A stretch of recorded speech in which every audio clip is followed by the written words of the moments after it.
So if you read Maclean's a couple days ago, you saw this piece by 338's Philip J. Fournier, who made the argument that if the NDP and Greens merged to form the Green Democrats, the party would more than double its seats, would keep a lot of its vote, and would really be a new challenger to the Liberals and Conservatives. So let's explore this idea.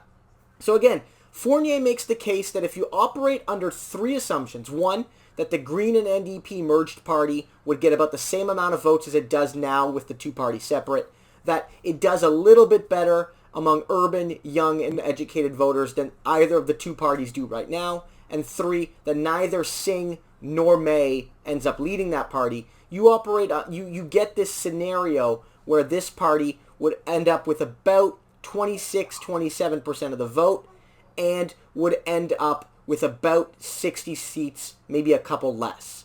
Meaning that it's very, very likely that we would see a minority government in the 2019 election. And frankly, in most elections, when you can have three parties polling above 25-26%.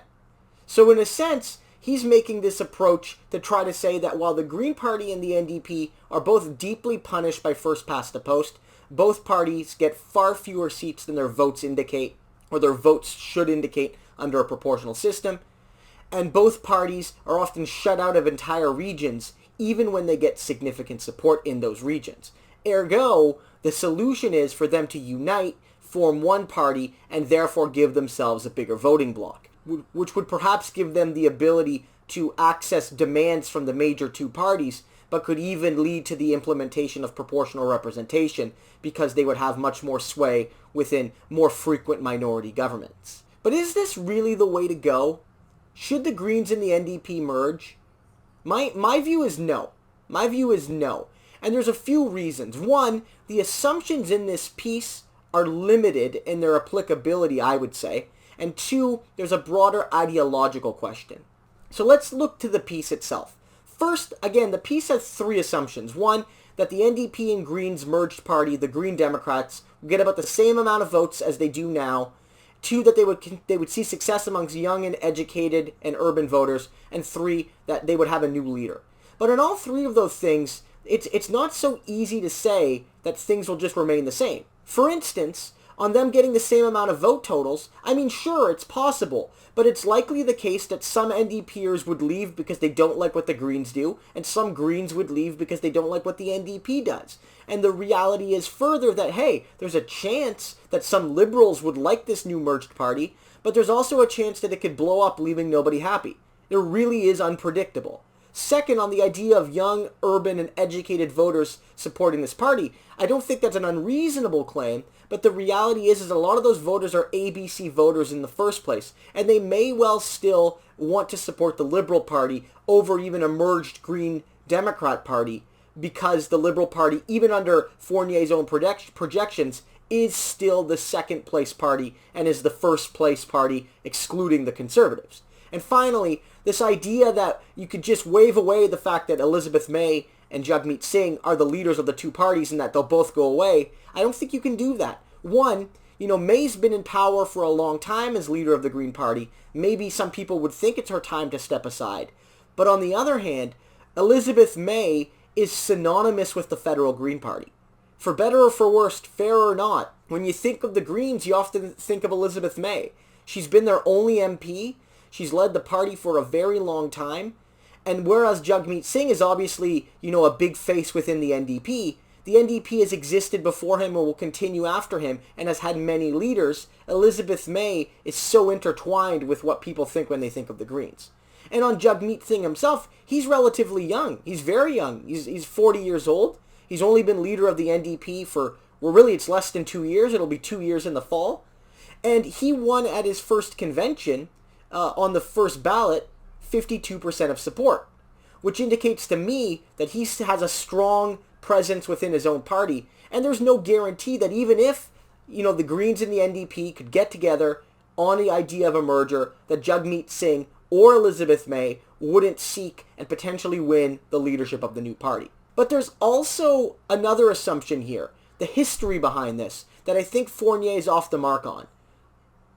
When you talk about mergers, he looks to the kind of Canadian Alliance PC merger in the early 2000s federally, where Peter MacKay and Stephen Harper, they made that deal to form the Conservative Party of Canada, and in so doing, uniting the right, and would eventually form government, and then even a majority government. And while they are in second place now, while they have the second most seats now, polling puts them in first place going into the next election, some polling putting them at a majority position. So he says, look, these parties merged, they had pretty significant differences at times. And the merger had growing pains, but ultimately it made each side of the party stronger in the long and even medium term. I don't know if this applies to the Greens and the NDP. First, the Greens and the NDP are both third parties federally. Neither has ever formed government. The NDP has only formed official opposition once. And the PCs, when they merged with the Alliance, they sort of kept that position, which was as one of the two governing parties. So it was a new party in a sense, but it was just a kind of new formation of an old party that has existed since Confederation. So it was in a better position to immediately find success. And again, while those two parties were, I guess, forming a new party, the Alliance and Progressive Conservatives, they had only broken up less than a generation prior. The Alliance/Reform Party was sort of a splinter from the Conservatives, from the Progressive Conservatives. And so for them to kind of merge isn't nearly as big of a deal as two parties with a distinct history merging. And that's what the Greens and the NDP are. The NDP has roots in the CCF, which goes back to 1932. And it was an agrarian and socialist and working class and intellectual socialist movement built in the Depression, but that has sustained itself on a kind of consistent desire to transform the economy. The Green Party has its own history, but it's much newer. And while there are some leftists in the Green Party is more ideologically eclectic and brings people from the Liberal and Green and NDP traditions into one party, and so therefore it doesn't have that same kind of ideological solidity.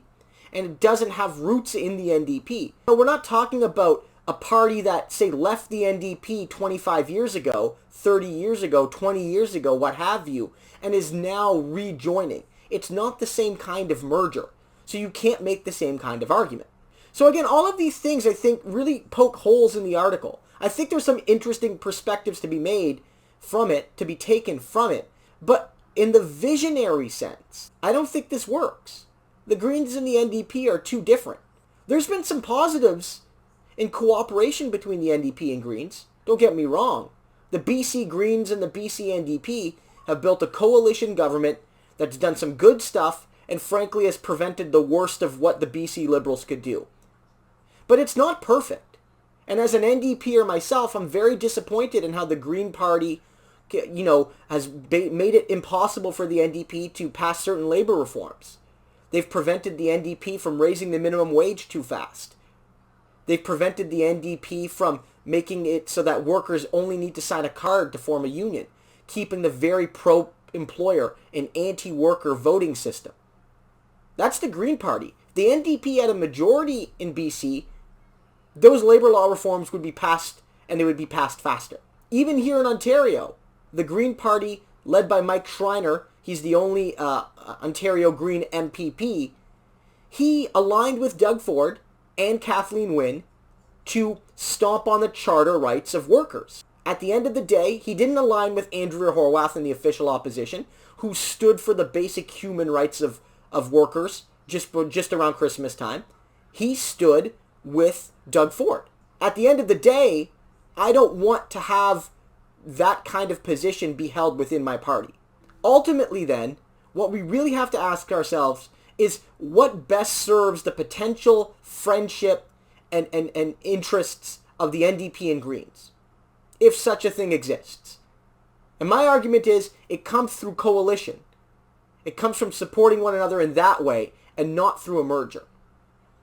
We have to get more used to the idea of coalitions in Canada.